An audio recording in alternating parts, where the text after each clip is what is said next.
someone with maybe a healthy lifestyle, maybe a sensible attitude, and also would be a good role model. So sino kaya yon? So yun. So that's why we asked Mateo to, whether he believes in the same values, the same has the same attitude also. And so he would, he said yes naman. So that's why we have Mateo with us. So hope tama naman yung aming perception. I think tama naman. Ladies and gentlemen, questions? Okay, our first question is from the other round. Let's welcome first Miss Tess Gubi of Star Magic helping us conduct our open forum. Yes, ma'am. I have just one question for Mateo. Mateo, since somebody we all know, closely identified with you, is endorsing another insurance firm, wala bang awayan? Hindi, syempre, kasi mas maganda yung insurance firm ko eh. Hindi mo po. Hindi wala nang away. Actually, all our endorsements are all opposites eh. All of them. But, coincidence, I guess. Yeah, it was coincidence. But like I said, Sun Life is something I really believe in. I believe in what they do, not just their insurance aspects of their side, also their asset management. Because this is giving parang a chance to every Filipino out there. Because naman tayo mga Filipinos po, natakot sila mag-invest. Kasi akala nila kailangan ng 1 million pesos, 2 million, 10 million pesos. Actually, we can start investing with just 5,000 pesos. And we can make it grow from there. So we have a card. Just get the card, 5,000 pesos. Every month you can dagdag pera and everything. And you have a financial advisor to how you want to invest your money. So it's very realistic and very open to everybody. Between the two of you, who is the better endorser? I have to be honest. No, syempre siya naman. No, I just try to be honest with everything I do. Syempre, realistically speaking, she's a great endorser, and she's a great role model to the youth and everybody. She's hands down number one. Kumbaga. Hindi naman, I don't know what number I am, but I am just honest with what I do, and I believe in the products I endorse, and they're just not endorsements to me. They're more like a big family and a lifestyle. Thank you po. Okay, next question from Tito Mario Bautista. Hi, Mateo. Ay, Mario. Nakakabalo naman ako. This is something about your career. Kasi there are those who say that doing a parang villain role in Dolce Amore didn't really help your career. How do you feel about that? I enjoyed it. I enjoyed it every minute of it, every second of it. Actually, I dedicated my whole Dolce Amore to my grandfather that passed away last year. It was his dream for me to have a teleserye in Italian. Sabi ko sa kanya, hindi mangyayari yan dahil sa Pilipinas tayo. Pero hindi ko alam kung paano nangyari, pero nangyari. So, but the role, I love the role, Nagulat ako when they presented to me na magiging masama ako kasi dapat hindi ganyan eh, dapat good boy all the way, ganyan, etc. But I was happy also that they added a different twist because I've never showed that on TV or movie. So, I'm happy naman. I'm happy with what, with how the role brought me. Na-enjoy ko naman. Kahit araw-araw may bashers ako. Pero masaya naman kasi okay naman yung feedback nila eh. Kahit may bashers, in the end, nung namatay ako, naawa sila. Kaya siya Carlo, wala po. So masaya din. Kasi nagbibida ka na, di ba? You play big roles and all of a sudden, you showed something, a different side of you. Somehow. Yes po, I think it was different. I want to start doing more juicier roles in the projects I want to choose, I want to do, the endorsements I want to make. I want them to have substance and meaning to each and every one of them. Kumbaga. And isa pang sabi, your performance daw sa Iron Man was not that really as expected because Sarah was not there. How's that? Yun din. No, I only had 2 weeks of training sa Ironman eh. So, hindi ko, wala. I wanted to break 5, yung goal talaga namin to break 5 hours sa Ironman. Pero yung natapos ko 5 hours and 30 minutes. Okay na, but sana next year mag-break namin yung 5 hours. It was better than last year also. But masaya naman yung Ironman. So, hindi naman pala dapat sisihin si Sarah. Sisihin din natin konti. Baby, Yun po, thank you po. So, what's next for you after Dolce Amore? Any new movie? What will you do? When is your concert? What is the title? Who will you be with? Wala akong teleserye na movie right now, but we're finishing up Single sa Cinema One po. Yeah. I have another TV show, it's called Wheels by Philippine Star also, it's an ABS-CBN Sports and Action. And we're also preparing for the concert, my 10-year anniversary concert sa Waterfront in Cebu, November 18. Wala dito sa Manila? Cebu muna po. Ah, Kasi doon ako nagsimula, so ginawa ko sa Cebu muna. The title's Mateo Made in Cebu. Made in Cebu. So, Sir Louis Ocampos, our musical director, and Roel Santiago is my director. November 18. Punta kayo mga. Promise. Bigyan mo na kayo ng ticket, kayo bahala sa plane ticket. so, congratulations. I hope the concert will be a big hit para madala mo rito sa Manila. Thank you po. My best wishes. Thank you. I think yun yung isa sa mga factors about being young. You know, Mateo can actually experiment with the roles that he plays, you know, with the endorsements that he accepts. And I think that's that's a really good characteristic to have, especially when it comes to handling money. I mean, you have to experiment outside of the bank deposits, di ba? Outside of the traditional medium by how we grow our money. And I think, Ina, we do have a lot of younger people now, right? Getting into investing. Yeah, because our products are also distributed through other channels, and we have partnered with an online brokerage also to promote to make our products more accessible. And we noticed that our number of accounts nga dumadami sila, mas tingi-tingi, pero it's a good way to start, no. I've scoured through the accounts. May iba doon na they do that opening ng 5,000, tapos may regular na 1,000 silang nilalagay. Rina mentioned earlier a program that we recently launched sometime in July. It's called Auto Invest. So essentially, it's just your systematic investment program. So if you have an account with BDO, you can enroll your account with BDO with us, and then we can deduct an amount, like say as low as 1,000 pesos.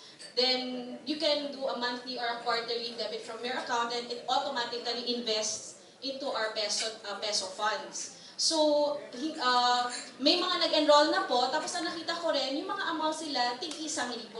So again, it's a good way to start that discipline of investing. And if I were to segue to another program that Rina also mentioned earlier, we have what you call Sunrise, which stands for Sun Regular Investment Simplified for Employees. Ito naman, we normally pitch this to companies as an employee benefit, wherein it allows their employees to have that deduction as little as 300 pesos. Salary deduction po siya, and then yung 300 pesos na yun, pinupool together with all the other employees, and it's invested in the Sunlight Prosperity Funds as well. So yes, we do have a lot of programs that cater to developing that discipline of investing, and it attracts more customers, younger ones in general, and we're very happy that they're picking up on these ideas already. And I'm sure with Mateo's help, it will spread even wider. Alright? Kaya po nandito si Mateo. Exactly. Kaya po namin siya I can actually vouch for that. Oh, I started Prosperity Card last year. It earned 600 agad.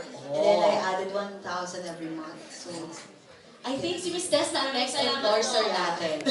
Don, Actually po, mas gusto po namin na nakakarinig ng real life experiences. And yes, please to share these experiences with us, and of course with your readers as well. Because again, we need to help each other spread that news of starting your financial journey as early as you can. And it's hindi not kasi siya so ma-earn sa bank ng ganun kalaki. that much, Yes, diba? that much. It has its, of course, banks have its purpose, diba? I mean, meron siya for emergency para you can access it like right away. Pero to grow your money, pang future mo naman yun. Yes. Next Okay, question po. next question from Ms. G. Juliana.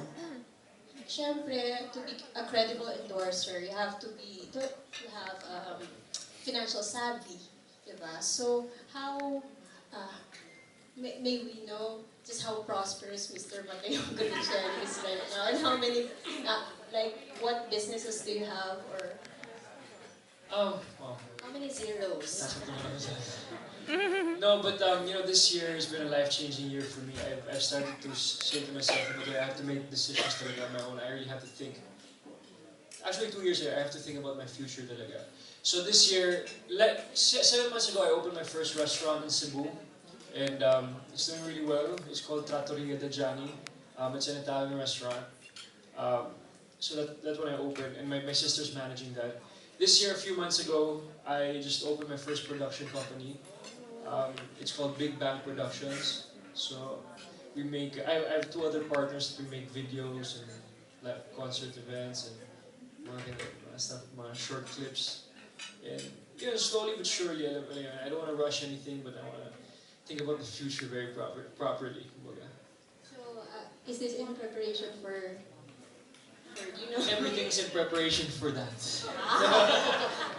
So, in the near future, perhaps? Thank you. Thank you, Miss G. Okay, who's gonna ask the first question again? And the next question, Rose Garcia. Hi Mateo.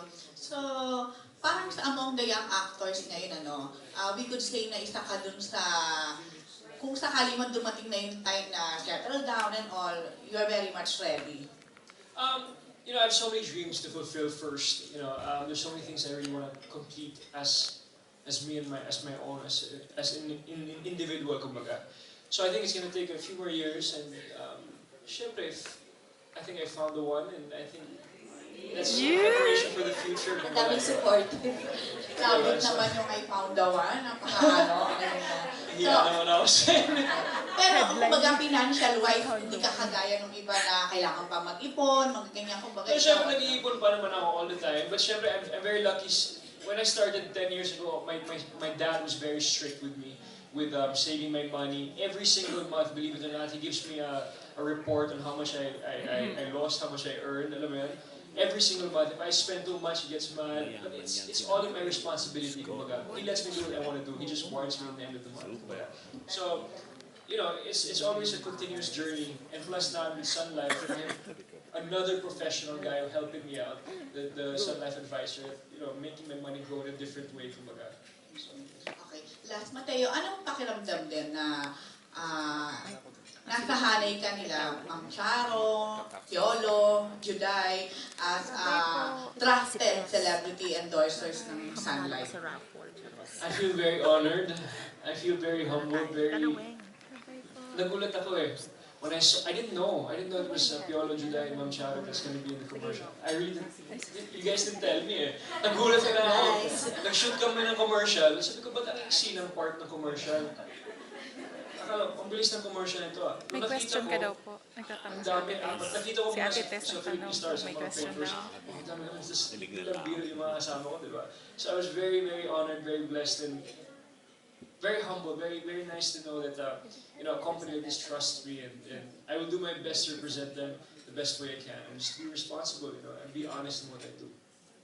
Okay, thank you, Piolo. Ay, Piolo, sorry. Kasi pogi naman kasi. Sorry.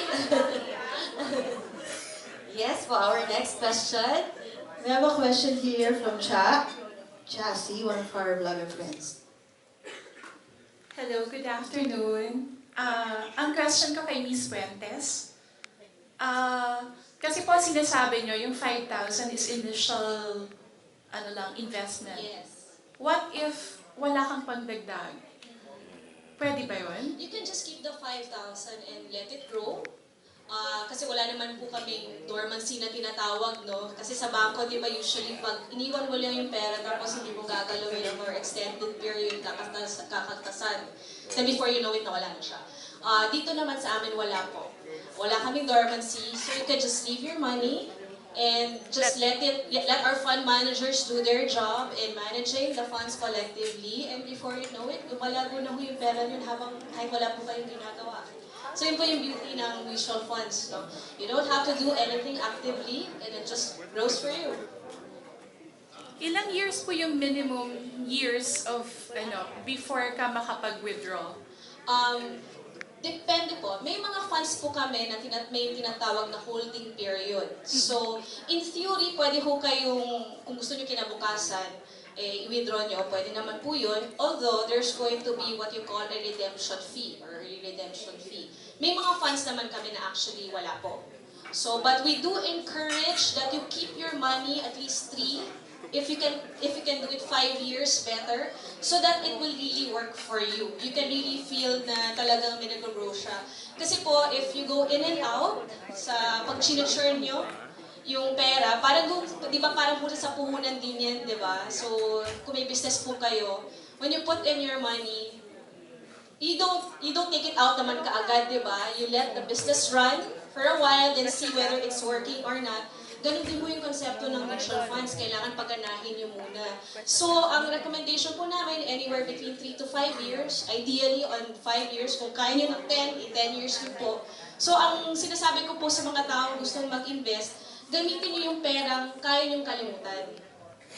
Diba? So, it's something, and in the event, alam po din natin, may risk din po sa mutual funds, diba?